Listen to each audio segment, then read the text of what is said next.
Maayong buntag. Maayong buntag, everyone. Finally, we are safe back home. Yes. Safe and sound. No injuries. Akala ko kahapon ipapa-admit ko na yung kapatid ko. Lumabas siya ng Mount Apo, guys. Parang isang paa niya na lang yung gumagana. So anyway, good morning guys. We are finally back in Jensen. Welcome once again to my YouTube channel. I am Princess Higa and right now I am here with my younger brother kasi marami sa inyo nagtatanong kung may kapatid ba akong lalaki. Actually, I have two. Bali, 8 kaming magkakapatid. I have two brothers, younger brothers. One is, how old are you? I'm 24 years old. And the next one? He's 23. We have 11 months gap. Pero ikaw, ang kapatid ko to nakabase siya sa... Cebu. Sabi ka naman, anong ginagawa mo sa Cebu? Baka mamaya gusto nilang bumili ng binabenta mo dyan ng mga Nakabase prutas. ako sa Cebu, guys. Doon ako nag-aaral. And then, doon na rin ako nagtatrabaho. Full-time real estate agent. Ayun. Real estate agent, yarn. Soon to be a broker. Real estate broker. Galing ah. Basta yung regalo mo sa akin na condo unit, wag mong kalimutan. 5 condo unit. Aba, inshallah. Hambog yan. Anyway guys, we wanted to make this episode for you as our summary and sum up all our experiences at our recent Mountaineering. Mount Apo hike, the highest mountain in the Philippines. And let's do a little flashback. How did we end up doing it? How did you end up doing it? Sa akin, I'm always open. Palaging open sa mga challenges. And then, looking back sa trail, it's never ending na parang... No, I mean, how did you end up doing Mount Apo? How did you come up with the idea on the first place? Let's go back on the very first beginning. In the beginning, it was my sister's idea. It's a very sponty na invite. Kasi sabi niya, pupunta daw siya ng Mount Apo with Kahil. And then, nag-iisip ako, it's a good time to bond with Kahil since we only see each other twice a year. So, nag-grab ako ng opportunity to hike the Mount Apo without even thinking my physical status ba if I can hike that Mount Apo. So, to make the long story short, he said yes. And I was really happy he did. Kasi nga, 2 beses sa isang taon lang kami nagkakasama. Una is yung Christmas and New Year, which is very short. Yeah. Ang ikalawa is during summer season, which is also short. Kasi meron siyang pasok, meron din siyang pag-aaral. So, the very good thing is, regardless of how short it is, our younger brother tries his best to spend every single time with us na talagang masasabi mo na very valuable yung mga moments, right? Not Yeah. only on the phone, sleeping, watching movie, no. We do something crazy together. And Mount Apo is different crazy. The craziest idea of the year 2024. So anyway, you guys, I was wondering bakit tayo nakaganito lagi. Ganun na siguro. Okay. Anyway, for me, saan nga ba nagsimula yung Mount Apo idea? I really wanted to do Mount Apo way back kasi lagi ko siyang nadadaanan. And like I said, guys, I have this feeling since I had my marriage, my failed marriage, and a lot of things that I really wanted to do did not manifest because of a lot of reasons. When my marriage ended, I realized there's no stopping me anymore. I have to do things for myself and for my children. Ayun. And for the people that gives value to our life. Okay? I'm not going to say family or what kasi sometimes your family is not really there. Sometimes, it's a different story for other people. Pero I'm going to say the people who put value in my life and my children's life are also valuable for us. So anyway, lagi kong nadadaanan yung Mount Apo. And every time I pass by Mount Apo, I have this crazy thought, what if I will try to climb that Mount Apo? And then, suddenly I have this idea. I spoke to Kahil's dad, sa tatay ni Kahil. Nagpaalam talaga ako, guys. It's not a one-way decision. It's a 3-way. I asked the father, then the father spoke to Kahil, then Kahil decided for the final decision was with him. Tama ba yun? Anyway, finally I decided, hindi ko man naisip na mangyayari yung Mount Apo hike to end the year 2024. Pero I always had a vision of that. And finally, since may kilala kami na organizer, and let's do shout out here. Yeah. Our organizer is Kuya Marlon. from Team Team Papang. Papang. Ayan, shout out sa lahat ng mga taga Team Papang dyan. Hello sa inyo. Sa mga masasarap magluto, mga kusinero dyan. Masarap lang daw magluto, hindi daw sila masarap. Yung pagluluto lang daw masarap. Pero anyway, maraming salamat for organizing the Mount Apo hike for us. Worth it. Yes, so we decided to do it. The cost was not more than 5,000 pesos for the package. Yeah. 3 days, 2 nights at Mount Apo. Yeah. That's for less than 5,000 pesos yung binayad namin per person. And other than, kasi ako mismo yung nag-organize sa mga payment namin magkakapatid eh. So, other than the 5,000 pesos, let's say, we also had to pay certain things like porter, some of our meals. Ano pa ba yung binayaran? T-shirt. T-shirt. Yes, we paid for the t-shirt. And finally, because we knew someone who can organize the trip for us, we decided to book. And gusto kong kunin yung chance na andyan si Kahil to be able to do this with him. Once again, my son is turning 12. He's very sporty. He trains every single day for soccer. He is based and currently studying in Thailand with his dad. And he's extremely sporty. He does soccer, he does gym for beginners, he does Muay Thai, and he plays soccer almost every day. Almost every day. So I decided, his dad said yes, I was okay with it, Kahil was okay with it, and then we did the preparation. So finally, that day happened, alhamdulillah, and on 27th, 27. yeah, 27th, The we left Jensan. Yes.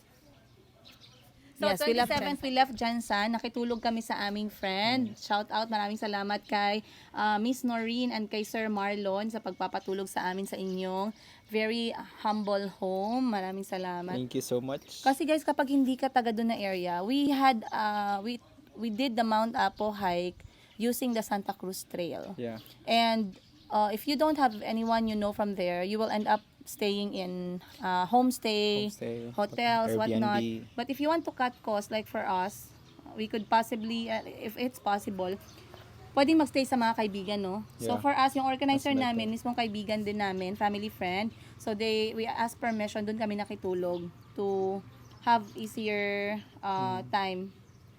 At saka easier kami makaprep for our next day jump off. And to catch up also. Yeah, and to catch up also. So, ayun nga, nagpaalam na kami sa pamilya namin. They're all informed what we're going to do. Some of them were doubtful. Some of them were hesitant that we're going to do it. But, like I always say, the first step you're going to do is always the hardest, which is to overcome your fear and the doubts. Yeah. Once you have the decision in your head, I'm going to do this, and you will really do it. That's the first step there. Yeah. The how it starts, how it is in the middle, and how it ends, who knows? Nobody Yeah. knows. Pero at least, nag-step out ka sa comfort zone mo. Right? The biggest step out I made. Biggest step out. Okay, so give them a summary of the 28th, our first day experience from Kapatagan. Kapatagan. That is that was 4 o'clock in the morning, I believe, or 3 o'clock. We reached at 5 a.m. 5 a.m. Okay, you can give them, maybe you From can give them the Kapatagan. summary, yeah. Yeah. Just a summary, a brief summary. So, a brief summary for the first day. 28 December 28 yun. So, we began for the breakfast. 5 a.m. nasa Kapatagan na kami. It was a very brief breakfast lang. Less than 1 hour. And then, a good way to prep our body for the hike. And then, right after the breakfast, we gather up and then we proceed to the next stop, which is the jump off before the Kolan jump. Purok Kolan. Kolan. And then there, the organizer nag-start ng briefing, telling us what to expect, what to prepare, what to do, and what not to do along the trail. So everybody is well-oriented, and then everybody is safe before even we start the hike. Yeah. I believe, guys, the first day was it was quite okay. Yeah. I believe my expectations of Mount Apo hike was already covered on the first day. Whatever happened on the second day, guys, that one is out of this world. I did not expect any of that. I thought the first day was, it's like the summary of what's gonna happen for the 3 days, 2 nights Mount Apo experience. Yeah. Katulad ng sinabi ng kapatid ko, we went to Kapatagan, we had breakfast, and then after that, we went to the parking area close to Mount Apo, Mount Apo. Puro Kolan, kung saan talaga magsastart yung aming jump off. We did our orientation there. Meron ng hiking agad. Yeah. May hiking na agad na naganap. And that hiking was okay. siguro out of 10, it was 2 out of 10. Warm up. Parang warm up siya. Warm up hike. Warm up sa mga bagtak namin, guys. Right? Yeah. And the good thing is, and some people don't really see that, and I saw a lot of people regret, dun pa lang sa jump off, marami nang nabibigatan talaga sa gamit nila. And that's when you need to consider, and we are happy that we did, Yeah. to have our own. Porter. Yes, maybe you can tell them what does the porter. The porter is the one who carries the loads. So, since 3 days siya, so we need to bring more essentials. We have tents, we have Insulators. insulators, we have a lots of power banks, A we lot. have a lot Flashlights. of clothes, flashlights, headlamps, and all of Clothes, those shoes, stuff. hiking shoes. Shoes, outdoor bigat. sleepers, yeah. Imagine if kami ang magbubuhat nun, imagine, I think we will not make it even to the camp one. But Kuya Marlon said it's better to have our porter. So we shared, 4 of us shared one porter. Very accessible for the porter to carry it all out up to the camp one. Maybe some of you guys will say, kasi yung presyo ng porter sa Mount Apo hike, the current price is 1,500 pesos. That's a maximum of 15 kilograms already sa bag mo sa isang porter. Merong mga porter na nagdadala hanggang 45 kilograms. Pero merong mga porter na they are new in the job, they just started 1 year or 2 years na sila sa trabaho, and they can carry like 20 kilograms. 20 kilograms. For us, we had only 20 kg, and that's a mix of my things. Most of it are my things and Kahil's things because we secured our things first. And then, ang kapatid ko, nagdala siya ng sarili niyang backpack. Ang dinala ko na lang for him is Sleeping bag. sleeping bag. Yun lang, which is very magaan. Kay Parts naman, he also carried his own bag. I think also almost 18 Yeah, almost 18 or kilograms 20. for Kuya Parts. Kasi si Parts, nagdala siya ng sarili niyang gamit and he's in charge of the gadgets. So, kailangan talaga ni Parts i-secure yung kanyang sariling gamit. Kasi nga, the drone itself is very sensitive. It's very fragile. So, fragile or fragile? Fragile. Fragile? Sigurado ka. Yeah. Mamaya, marami ba yung matatalino dito? Kuya Pero Parts. anyway, guys, if we read it wrong or we said it wrong, we stand corrected. Stand Oh. corrected. As always. As always. It's humility, guys. Yeah, humility over over pride. money. Humility over Hindi, pride money. and money. Anyway, kumuha kami ng porter and shout out sa porter namin. Baka manood siya ng video na to. Hello, JJ. We're proud of you and thank you for always keeping us safe. Thank you for always getting us accompanied and thank you for taking care of Kahil and my sister. How old is JJ? JJ is 17, guys. So young and strong. Yeah. Sa bata pa lang si JJ. Pero tinanong ko siya, guys, 2 years niya na daw ginagawa itong pagpo-porter. And yung bag namin is 20 kilograms na, katulad ng sinabi ko. And ang napakamabigat doon na part is, I believe yung mga sapatos. The rest, mga damit yung sumunod. And then the rest is yung mga gadgets, mga power bank. Ang bigat, isang power bank, 1 kilo, guys. Kasi importante na may power bank kayo dahil nga walang ano doon, Power source. walang power source. Pero may water source Water naman. So huwag source. kayong mag-alala kung mahilig kayong mag number 2. May power source naman doon. Water source. Ha? Water source. Water source. Power source yung sinabi. Ay, sorry, nag-mix up na. So, from the Colan, okay, kasi akala natin, no, pag sabi ng jump off, ganun na agad. Hindi pa naman siya, guys. From Purok Colan, kung saan talaga yung last orientation part and yung saan yun mamimit namin yung kada porter namin, magkikilo ng mga bag and everything. Katulad ng nakikita nyo sa part 1 ng aking episode, which was 1 hour long. I really intended it to become 1 hour kasi ang hirap na yung putulin. Parang masarap na ipagpatuloy na lang yung 1 day. So anyway, we jumped off. The trail has started. We passed by some flat trail.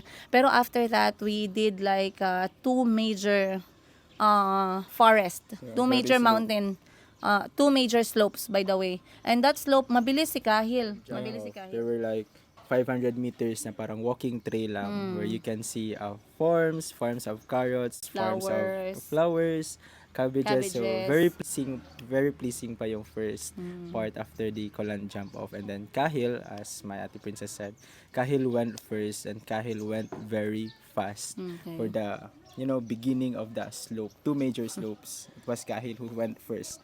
Alam niyo yung feeling na parang tayo minsan pag may gusto tayong gawin, we start up very excited. Yeah. So ganun na nangyari kay Kuya Kahil, which I really tried not to let him do, pero I really saw how he really wanted to be at the moment. Yeah. Hype na hype talaga yung anak ko. And I don't want to spoil that hype, by the way. Maybe some of that part I regret na hindi ko na-spoil, hindi ko talaga siya pinilit na sumabay sa akin. Pero minsan lang naman siya naging bata. Minsan ka lang maging bata. And besides, he will learn from it. He learned from his actions, which was the best thing. Yeah. So anyway, naglakad kami. We started at around 7 a.m. Yeah. Then we reached the campsite, which is the what they call the Tinikaran Camp number 1, the Camp 1, kung saan magse-set up kami lahat ng mga tent and we will sleep. Our first night will be spent there. We finished the hike for 5 hours, right? 7. We left at 7. We reached around 12. Yeah, 12:30. Yeah. We should arrive by 1:30 p.m. but we were 1 hour earlier than the call time. So that's a good job for us. So, merong iba, baka nagtatanong kayo guys, bakit yung iba masyadong mabilis? Bakit yung iba masyadong mabagal? So, to answer that question, we have what we call yung mga tatlong pack. First is the lead pack, next is the middle pack, the third is the sweeper. Si lead pack, siya yung nasa unahan talaga, kasabayan niya yung mga mabibilis. Sila yung may mga dalang pagkain, mostly yung may mga dalang mabibigat. Mabilis talaga sila guys. Gusto nilang mauna kasi they wanted to rest ahead or set up the tent ahead, katulad ng mga porter. Kasi hindi lang naman pagkarga ng gamit yung trabaho ng porter. They have to make sure they are watching you all the time, you are safe, you need help if with something, andun ang porter. Sila din yung magse-set up at demolish ng mga tent, yung magpapack up ng mga tent. So anyway, yun yung lead pack. Next is the middle pack. Si middle pack naman, kasabayan niya, yung medyo middle lang yung energy. Mediocre lang. Yeah. Kami kasi nasa mediocre kami that time nung papunta. And lastly is the sweeper. The sweeper has no choice but to stay behind. He will be the very last person to arrive at the camping area. Kasi ang kasabayan ni sweeper ay yung sobrang ini-enjoy yung pace nila. I'm not going to say mabagal. Some people wanted to enjoy their pace so much, they tend to slow down a lot. So hindi mo masasabing ang bagal niya, ganun. Kasi merong iba may kanya-kanya tayong pace, right? Different pace. Yes. So ngayon merong nauna, I think after 3 hours they arrived at the campsite. Yeah. So fast. from 7, 8, 9, 10 a.m. they were 10 already a.m. there. Yeah. Then for us, we were with the middle pack. We arrived around 12:30. at naabutan na namin si Kuya Kahil. Nakarating sila Kuya Kahil sa campsite, I believe 30 minutes ahead of us. 30 minutes ahead of us. And para sa mga mga alas 3 or alas 4 na. 3 to 4 p.m. for And them those is. those are the ones with the sweeper. Yeah. Okay. So anyway guys, we stayed our night there. It was a pleasing night. Sobrang pagod. Sobrang pagod. Kamusta yung first night mo? First night was okay. It was like my daily experience in Cebu kasi 9th floor naman yung room ko and I always, take the stairs. And we had a lot of times breathing with Ate Princess. So after 50 meters of hike, we rest, we talk, and then she's taking a vlog. So it's a good time for me to breathe also because I don't have that much of control when it comes to breathing. So it's a good pace actually. As long as we are in time, we get to follow the itinerary given to us. And actually, it's a good achievement that we are 1 hour earlier than the call time. Yeah. Something that make us proud also. Ang ako lang guys, ang nahirapan lang talaga ako kasi siguro masyadong overwhelming yung pangyayari ba. Hindi talaga ako nakatulog. Hindi ako nakatulog sa campsite until the very last night kasi sa sobrang pagod na ng katawan ko. Pero the setting is new, sleeping inside a tent, the space is limited, masakit yung likod mo, may ugat na umuusli. Ano pa ba? The noise. People are excited, people are overwhelmed. So kahit na gabi na medyo maingay pa rin talaga, may kantahan, may sigawan, may tawanan, may pag-uusap. And you cannot really stop these people kasi everyone, to be honest with you guys, baka nagtatanong kayo, Madam, mga beginner ba yung mga kasabayan ninyo? I would say 90% of us there or 80% of us there were all beginners. And the rest of the people there are either porter, organizer, or repeat hikers. Yung talagang experience na sila guys. Pero I would say 80% lang sa amin doon ay mga beginners talaga. And in Mount Apo, there's what we call the 3-day 2-night package, and there's this 1-day hike, day hike. Day hike is a separate topic. We're going to talk about it next time. Pero kami kasi yung package namin ay 3 days, 2 nights. So the night was quite short kasi we have to wake up. Ang call time namin is 1 a.m. guys. 1 a.m. ng umaga ang call time. So nakarating kami ng 12 noon. So, imagine resting very long on that afternoon. Pero yung night mo, once na nakatulog ka, let's say nakatulog ka ng 7 or 8, pero medyo maingay talaga, medyo mahirap matulog. Pag hindi ka nakatulog, you don't have a choice. You have to wake up at 12 or 1 a.m. prepare yourself, gear up, put on your proper clothing, pack your water, pack your must-haves, and then you have to leave by Uh, the call time, the wake up call time is 1 a.m. and then the jump, I mean, basta 2 o'clock in the morning. 2 o'clock in the morning And sharp. what were we carrying at that time on the second day? Second day is pwede namang maiwan yung mga mabibigat na gamit. Oo, sa Yung less campsite. important, sa campsite kasi merong magbabantay. That's a good thing. Tsaka babalik din tayo doon Oh, for babalik the din second kami for the after you reach the summit, you get back to the camp trail and then you get to have your things also. So what did you carry? I For- carried with me We are talking about the other half of the Mount Yeah. Apo experience, of the Mount Apo our attempt to reach the peak of Mount Apo. So this one, guys, is the other half yeah of that hike. Yung first hike is from Colan to camping area. The second half is from camping area to the peak and back to the camping area, right? Yeah. So what did you pack for that 2 a.m. hike So going I- to the peak? So I pack with me water, of course. That was a 2-liter water. Still nagkulang siya, guys. Dapat pala mga 3 to 4 liters. That's for me na beginner, but for the others I think 2 liters will do. And then some extra clothes and then my power bank in case of emergency kasi may mga times na nalalayo ako sa kanila or sila yung nalalayo sa akin. So I have to make sure that I have my devices with me so that I can reach out to them or tell them kung ano yung sitwasyon ko kasi di talaga siya madali, guys. And then the rest of the stuff was chocolates and sweets. That's the most important. Yun lang, phone. Food mo, lunch mo. Lunch, the lunch is provided by the Team Papang. Breakfast, sorry. Breakfast, It was rice, egg, rice, egg, and luncheon ham. meat, ham. So, another one is boiled egg. Yeah. protein. That's for the breakfast and the snacks. And then extra chocolates for sweets so that we can have reserve energy for going and going back. Para naman sa akin, kasi ako may in charge ako kay Kahil. For Kahil is only carrying his bag with water at saka gloves. Then he was wearing his head buff or yung scarf pang tabon sa ilong just in case para sa sulfur. He's wearing double t-shirt. He's wearing a jacket kasi it was very cold. He's wearing warmer pants pang lalaki, yung parang leggings pero pang lalaki. Then he has hiking pants. He has double socks and he has his hiking shoes. You can Yun, insert that. yun, insert ko dito yung mga outfitan namin, guys. Feel na feel talaga namin yung aming mga ukay-ukay. Huwag kayong mag-alala. And then for me, I geared up, of course, same like Kahil. But for the things, I had to carry my power bank, a cord, 2-liter water. Most of us, we had 2-liter water. I carried my 2 phones. I carried snacks and lunch. The rest, kasi mas mabigat yung akin, marami akong power bank kasama namin yung porter. So si JJ, nandun din siya sa second hike namin, day 2 hike namin. JJ was also there to carry the things and he is actually hiking so close to us na hindi ko kailangan mag-worry kung wala akong access sa tubig kasi laging nandyan si JJ. For Parts naman, Parts was carrying basically gadgets. Kasi siya yung in charge sa drone flying, then tubig niya, then personal stuff niya, lunch and all that. Then we started our hike. Dito talaga, guys, sa hike na to, hindi ko talaga ma-imagine na parang sabi ko sa sarili ko, bundok ba talaga to? O bangungot? Parang bangungot. Alam niyo yung mga ugat na nakaganon na. Parang yung mga ugat na nakaganon tinatawanan kayo. You can't do it! Ang daming ugat and ugat is life. Yeah. Sa second hike. Kasi parang 90, I will not say it's 90 degrees. Siguro from 90 degrees ganito Pero I would say parang ganun siya, guys. So imagine going up, the energy you have to exert. The oxygen is getting thinner. Sobrang hiningal talaga ako ng bongga, guys. And we are talking about not even the first 30 minutes of that hike since we left the camp. And I was shocked. Na-shock talagang lola nyo, guys. Ang nakikita ko lang yung flashlight, tapos pag ganun ko, umaakyat yung flashlight, hindi pa natapos. Oy, saan kayo papunta? Alam niyo yung ganun na feeling, guys. Paakyat ba to ng langit? Ano to, Jack and the Beanstalk ba to? Parang wala talagang katapusan. At ang dilim, guys, kasi nga 2:00 ng umaga. Kaya sobrang importante talaga na marami kang dalang headlamp and extra.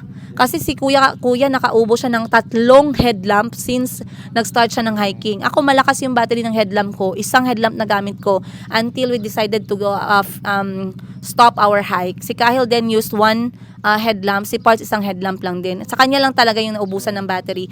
Pero headlamp is key. Flashlight is key. So always bring good headlamps and good flashlight. If they are not good enough like sa Shopee, bring an extra para meron kayong palitan kasi kailangan nyo talaga. It's not optional. Kailangan nyo talaga, guys. Kanya-kanya po talaga tayo ng ano doon. Save your own soul. Yeah. Umabot sa point guys na ginamit ko na yung flashlight ng phone ko kasi wala na talaga. And then natakot akong sabihan si Ate Pre na wala na akong battery kasi baka pagalitan siya. Kasi I always told them to prepare. Kasi alam ko, nabasa ko na how many times na kailangan talaga yung headlamp. Very important. Tsaka it's very convenient for someone who's hiking na yung headlamp mo ay naka-attach sa katawan mo. Either sa ulo mo or dito sa chest mo. Kasi nga, you need your two hands to grab the roots. Guys, we're talking about kamang, guys. Kamang going up. Hindi kamang pahiga. It was something else. And madilim pa yun ha, hindi ko pa nakikita ang kalikasan noon. Pero ganun na yung comment ko kasi nakikita ko lang guys, parang mga tao na para na silang mga langgam guys. Ano nangyari? Bakit? Bakit parang hindi natatapos? Ganun talaga yung comment ko. And nung time na natapos na siya, it was a little bit more walk, na patag na, konting patag na lang. Pero 1 hour, I think we spent like 1 hour and a half dun lang sa part na paakyat. Hindi siya ganun kataas actually. Pero guys, ang mahirap. Mahirap and you have to stop a lot of times kasi traffic and you have to catch your breath. Right? So ngayon, pagkatapos nun, we walk a little bit more and then we reach Camp 2. Dun sa Camp 2, ano nga The boulder nangyari? face? No, not yet. Camp 2. Where we stopped and waited for the sweeper. The mid pack was there. The lead pack was there. We all waited there. The Camp 2, where no one is camping. That's where we ate, Kahil and I. Before the boulder face. Remember? Okay. Parang may sign din siya doon. So we stayed there for like 5-10 minutes while waiting for the rest kasi nag-jump off kami sabay-sabay from there to the boulder face. And next is few more walk. Hindi naman struggle yung going to the boulder face entrance eh. Hindi na siya struggle doon na part. Pero konti lang yun guys. Actually, that's just enough time for you to breathe. Yeah. Because the boulder face got its name from how it looks like.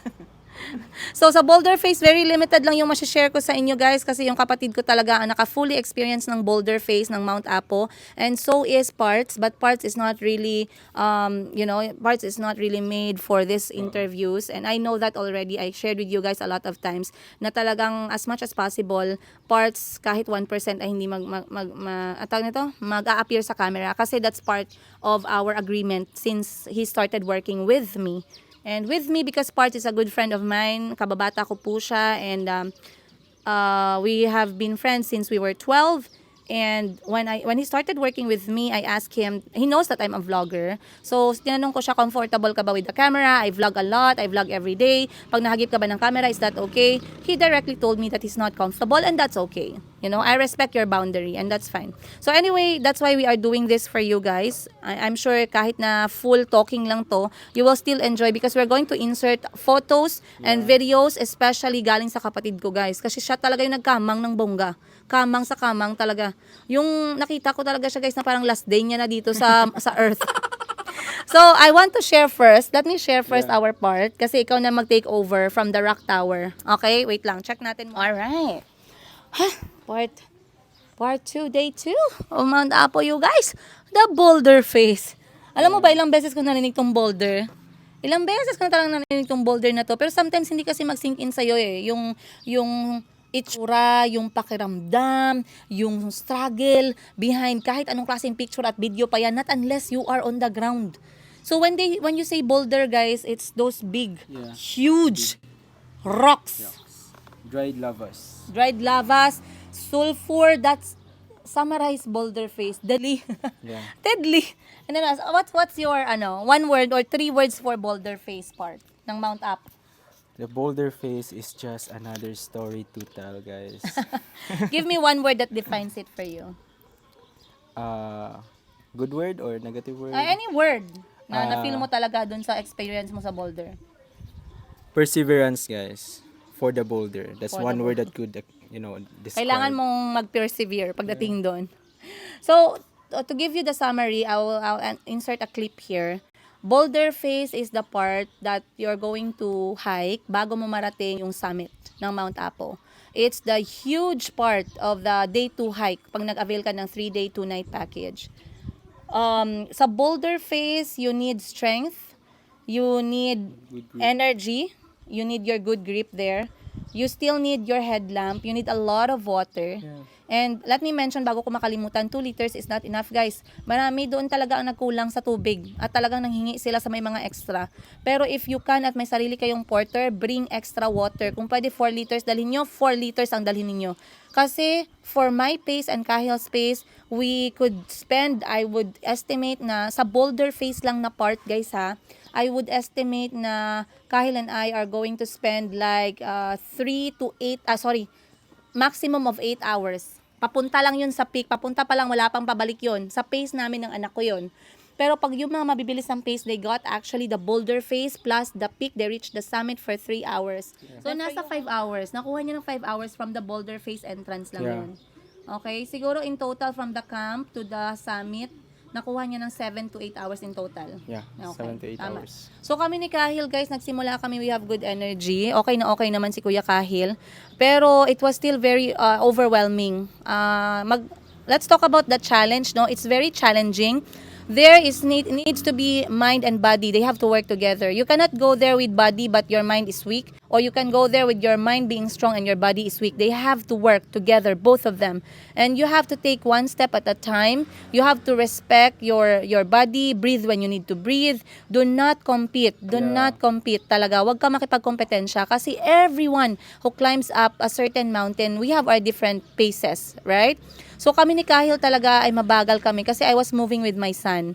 I was ready. I would say I was ready physically and mentally for it. Though na-shock talaga ako ng bongga. But I worked out for 2 months in the gym to prepare for this Mount Apo experience. But like I said, I went to Mount Apo with my son having already a mindset. I already set my mind na kahit na may vision ako na I will see Cahil and myself up at the summit holding the flag, the Ugandan flag that I prepared for him para sa tatay niya.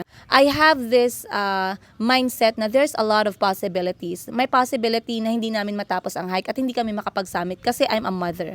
I have to listen to my son. He is my priority above anything else. So if my son says that he's done, that's what he can do, that's what he can do. There's no pushing, there's no forcing. Like I said, kung anong nangyari before that and after the hike was also a lot better. It was fun, it was amazing. It was something we will cherish forever, right? So anyway, naglakad kami ni Kuya Cahil sa Boulder Face, guys. The 2 hours we walked there talaga is sobrang talaga siya, nakakailangan mo talaga ng energy. And we took our water. We did not eat for the 2 hours we were there. But hiking, I will try to put photos, guys.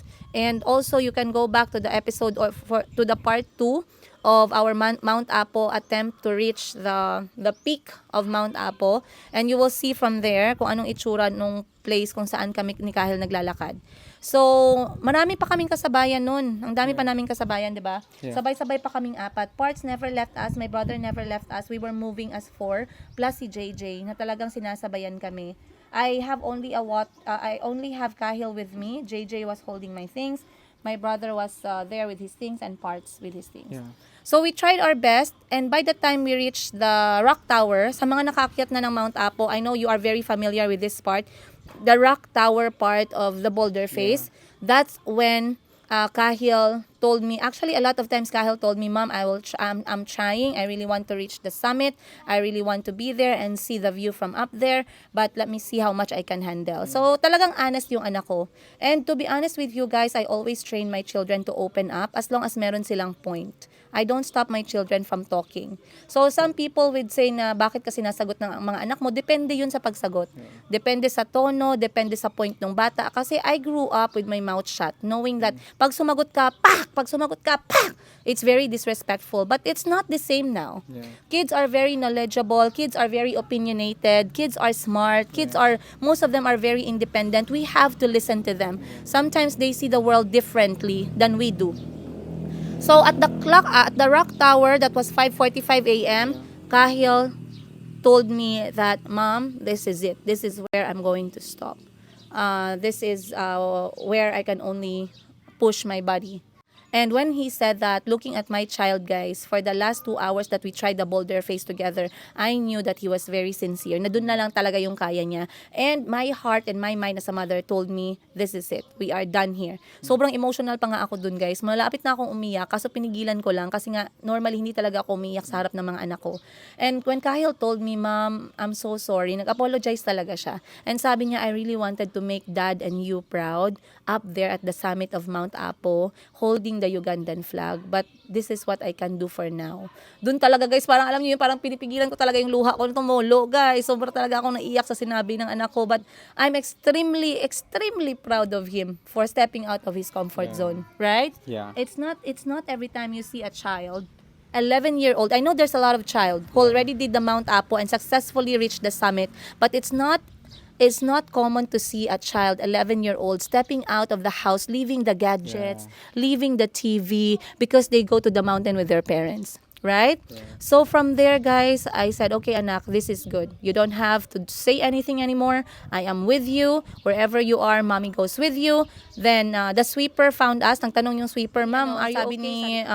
Ng sweeper sa amin, Ma'am, are you okay? Sabi ko, dito na lang po kami hanggang talaga.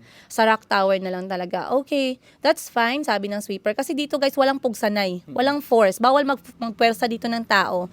Kahit yung mga sweeper, mid-pack, lead-pack, organizer, hindi ka nila i-force. You will go when you want to go. Yeah. If you don't want to go, then that's okay. Depends on the reason. If yung reason mo ay naantok ka pa or yung mga mababaw lang na rason, they try to motivate you. Pero kung yung reason mo is you're not feeling well, may sakit ka, may emergency, there's something else na very heavy, they will tell you it's okay. Yeah. Mount Apo is always gonna be there. Well, the energy will not be the same. You will grow old, you will grow weak. You know, pero Mount Apo will be there. There's always a second time, right? That's a good story. Yes. So now, the sweeper told us, sabi niya, Ma'am, okay po, no worries. So sige, nausap niya si JJ, which is our porter, and nabigla ako na si JJ pala, ganun din pala yung responsibility niya to walk with those client na hindi na matapos yung hike, lalo na pag private client katulad sa amin. So sabi ni JJ, okay, goods, tara, balik na tayo, ma'am. Sabi ko, pwede ba magpahinga konti? That was 5:45 and the sun was so beautiful. It started to rise above this sea of clouds, you guys. It's almost enchanting. It's like unbelievable view from up there. Boulder Face is already high up that you can see the sea of clouds. You can see the amazing sunshine and the clearing that day. The weather that day was amazing. Alhamdulillah, God is so good. Kahit na hindi namin natapos yung Mount Apo, we saw that amazing view. So, the sweeper said, sabi ko, pwede ba magpahinga dito po muna sa Boulder Face? Sabi ng sweeper, Ma'am, the sun is already rising. I don't recommend that you stay here for long. Bakit? Kasi pag sumikat ang araw, lahat ng maaabutan sa Boulder Face, guys, mag-i-evaporate. Masusunog na parang vampira. Ganun po kainit pag umakyat yung araw and you are at the Boulder Face. Right? Yeah. So sabi ko, na-realize ko, tama pala kasi tutok na tutok sa amin yung araw. So I told Kahil, I'll give you 3 minutes, then let's start to hike back down. Kahil was there, he was listening, he was very attentive regardless of, pagod na kaming dalawa. And then, I told JJ, let's start. So, we did our climb, our hike back down, papunta sa aming camping area. Okay. So, this one is actually, you have your own story here for going down to the camp. Yeah. Kasi kami din, tawag nito, nag-struggle din kami pababa, pero much faster. Yun ang yung maganda pagpababa. Mas mabilis siya, mas less yung effort mo, pero masakit naman siya dito sa joints, sa tuhod naman siya masakit. So, different experience siya, but like I said, you don't have a choice. Whatever route or trail na ginamit mo paakyat ng Mount Apo, you're going to use the same trail pababa. Yeah. So, yung pababa, guys, kung ano yung inakyat namin ni Kahil, pagtingin ko, syempre, daytime na. Nakita na namin yung sunrise, ang ganda. Nag-enjoy na kami and everything. We took some photos, we took some videos. I gave Kahil a big hug from there. But then, dun sa part, guys, sa loob ng forest, na nakita namin yung, nakita ko na yung mga ugat. Yung inakyat namin na parang ganun siya, na puno ng ugat. Yung mga ugat, nakaganon siya. Nakaganon yung mga ugat. Nung nakita ko siya, guys, hindi ako makapaniwala na yun yung inakyat namin nung 2 a.m. ng umaga. So sabi ko, Kahil, we have to be very slow. But JJ was there. He was carrying Kahil at the rest of the hike pabalik sa camp. And finally, nakadating kami sa camp and Kahil rested. He slept since the time na dumating kami balik sa tent namin hanggang sa pagdating ng kapatid ko at ni Part sa hapon. The rest of the story, my brother is going to tell you guys kasi I don't have experience na from the rock tower, which is, I believe, 5 hours pa away from the summit, you guys. So, wala na akong masasabi sa inyo pagdating dyan. But my brother has an amazing story to tell. He has amazing videos and photos I'm going to share with you guys para at least talagang maintindihan ninyo kung gaano ba talaga kagrabe itong Mount Apo at kung para ba talaga to sa beginner. Ha? At kung ano ba talaga yung mga must do, must not do, tama ba? Things that you have to pack, yung mga pinagsisihan mo, bakit hindi mo ginawa to, bakit mo ginawa to, and all that until you reach the campsite back again in the hapon. So let's hear it from my brother, you guys. I hope you will enjoy this episode. Again, if you wanted to say hello, please comment down below. His name is Freebie. Ayan, Freebie kasi yung name niya dahil nga siya ang unang lalaki na sa pamilya namin my mom gave birth to the first boy. So my dad named him Freeborn or Freebie. Ayun. So let's give it to him, guys. I will excuse myself muna. I'll check on with my kids. And I'll see you guys on today's episode. By 5:45 a.m., nagkahiwalay na kami ng sister ko at ni Kahil sa Rock Tower. Yun yung mga time na parang ang ihirap i-accept na I will not be making the summit with my sister and with my nephew. Because yun yung plano, dapat sabay kami makarating sa taas and then we will be able to celebrate each other's success and achievements. You know, that's the highest peak of the Philippines. So yun, nagpaalam na ako sa sister ko, although medyo mabigat sa pakiramdam ko na parang iwan na lang sila doon and then ganun talaga yung buhay. Kailangan mo tanggapin na you have to go there even without those people na nagmamatter sa'yo. So, sabi ko, Ate Princess, can I go first na? Sabi ko, pwede na ba? Sabi niya, sige, if gusto mo, if kaya mo, pwede na. So, without any hesitation, walang pagdadalawang isip. Sinuot ko na ulit yung headlamp ko.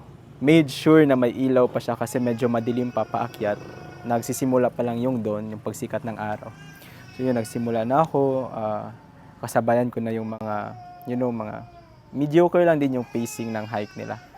So from one boulder to another, it's like parang paalala ng buhay ba na hindi talaga madali, guys. If you want to go and achieve a certain thing, hindi talaga siya madali. Kailangan mo talaga magpursige, magtiis, but along the way, you have to remember that you have to breathe at the same time. Kailangan mong huminga.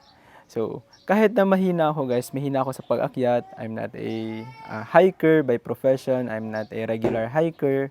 The last hiking experience I had was in Mount Pinatubo, the most beautiful one in Pampanga or in Zambales.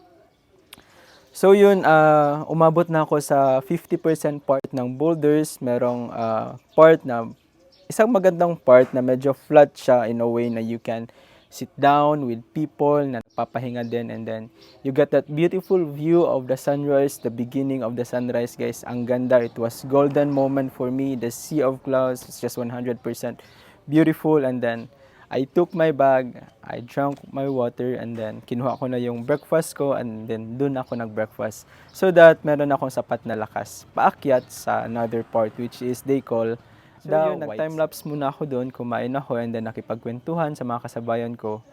Ang maganda doon na part, guys, sa boulder, kahit mahirap siya, marami kang nakikitang umaakyat at nagpupursige din. Parang paalala sa'yo na hindi ka nag-iisa sa buhay. Hindi lang ikaw yung nahihirapan. And it humbles you down. So, yun, tutulad lang din nila, akyat, pahinga, and then umabot na sa part na tawag nito. Konti na lang kami na iwan, and then the sun starting to rise, and then medyo mainit na, but I made it to the white sand sa next part na hindi pa naman ganun kainit. And then one more tip, always wear a sleeve pag nasa taas na kayo. Sa akin, nakasuot ako ng turtleneck na long sleeve that was black. Mas better siguro next time white para hindi masyado nag-absorb ng heat or ng energy from the sun. And then, yun, one good thing sa boulder is that meron akong nadaanan. I think magkapatid sila. Magkapatid nga sila. Meron silang dalang isang pack ng Jelly Ace. And then, I was like looking at the Jelly Ace. At siguro nakita nila yung parang, yung takam sa mukha ko na parang gusto ko rin. So, binigyan nila ako, hindi lang isa, dalawa. So, oh my God, I was so thankful. Thank you, Lord, for these blessings. No? Kasi paubos na yung chocolate ko. I need extra sweets too. So, parang, magka-energy naman. So, they gave me 2 Jelly Ace. I said, 1 going up and then 1 going down. And then yung tubig ko was like mga 75% pa yung laman aqua flask ko. Yun, pagdating dun sa taas, pagkatapos ng boulder, was like, thank you Lord, I made it. And then, from the end of the boulder, guys, you can see another peak. And then, I was like, oh my God. Parang, ang daming beses, guys, parang sinabi ko na lang, oh my God, oh my God, oh my God. Parang, and then every time. So, going back, pagkatapos ng boulder, it was another peak to face. Pero, syempre, kailangan nating magpahinga at uminom muna ng tubig. And then, there was a big rock on that part sa white sand na pwede ka magpasilong and then huminga muna for a while and then continue. And then, when I reached the next stop, guys, where you can see the another peak, I was like, kaya ko ba to? Kaya ko bang akyatin tong another peak? And sabi ko, if nakaya ko yung boulders, kaya ko na rin yung isang part. It was like parang 1/4 lang ng boulders. But the challenging part is that slope talaga siya, guys. And it was like a mix of rock and grass and then dry sand. Ganun siya. And then you can see people going down kasi patapos na sila. And then parang ang hirap tingnan. But sabi ko, ngayon pa ba ako susuko na natapos ko na yung boulder. So umakyat ako. And then pagkadating ko doon, nandun na yung mga tao. It was another stop. It was the one last stop before another peak. Papunta na talaga sa summit ng Mount Apo. I was like, sabi ko talaga sa mga tao na parang iiyak na ako sa pagod. Tapos sabi ng mga tao, huwag kang iiyak, sir, kaya mo yan. Natawa na lang ako kasi parang ang funny ng mga motivations namin sa isa't isa. And then, huminga muna ako ng mga 5 minutes and then, dun sa stop na yun, guys, dun mo makikita yung Lake Apo. Pwede kang magtampisaw dun sa tubig if gusto mo. What I did is, pumunta muna ako sa lake, nagpicture, and then binabad ko yung paa ko kasi sobrang pagod na talaga, guys. And then, malamig naman yung tubig. Maganda siya sa paa, guys. So, hinayaan ko na mabasa yung medyas at sapatos ko. And then, after that, umakyat na naman. Another very, very slow part of the hiking. But yun, guys, yun na yung last. If you get to pass that, nandun ka na talaga sa summit. And then, you can finally tell na natapos mo yung 100% Mount Apo hike.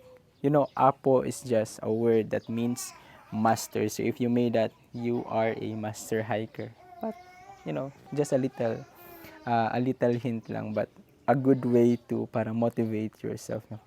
You made it. You made one of the hardest thing to do in life. And that's the highest peak in the Philippines. The highest summit that you could ever hike here in the country. So after nun, nasa taas na ako, sabi ko talaga, kung ano yung inakyat ko, yun din yung dadaanan ko pabalik sa Camp 1. Yun lang, nagdasal lang talaga ako na, Lord, I need more strength. I need extra water. And I hope that the remaining water doon sa water tumbler ko will be enough as I go back to Camp 1. The camp will be around, I think, 5 hours na naman pabalik. Kasi yung paakyat, it's like 7 hours. But yung pabalik, mas madali na lang kasi hindi na siya masyadong mahirap.